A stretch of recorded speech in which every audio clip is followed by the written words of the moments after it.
ইউখাদিউনা, এখানে you complete করতে হবে, পাতলা থাকবে, খ আলিফ সহ ভারী হবে।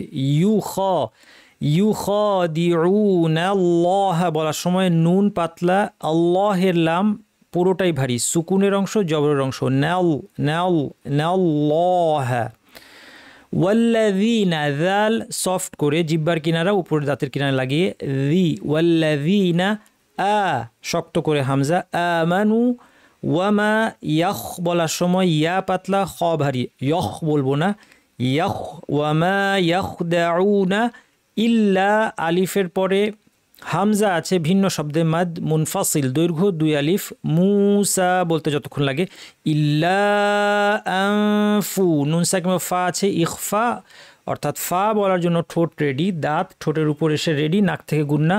আমার সাথে বলুন আনফু, আনফু, ফু বলার সময় ফাটা যেন স্পষ্ট হয়, আনফুসাহুম ওয়া, এখানে যেন মিমে কলকলা না হয়, মিম ওয়াও দুইটাই স্পষ্ট হবে, মিমে কলকলা হবে না, হুম ওয়া এরকম না, হুম একটু সময় দিতে হবে, হুম ওয়া, আনফুসাহুম ওয়া, ওয়ামা ইয়াশউরুন, শিন জিহ্বার মাঝখান থেকে আওয়াজটা ছড়িয়ে পড়বে, এর বৈশিষ্ট্যের নাম তাফাশি, এর কারণে একটা স্ট্রং আওয়াজ শোনা যাবে। ইয়াশউরুন, ওয়াও নুন আমরা 2 আলিফ পরে থামবো। আসুন পুরোটা পড়ি।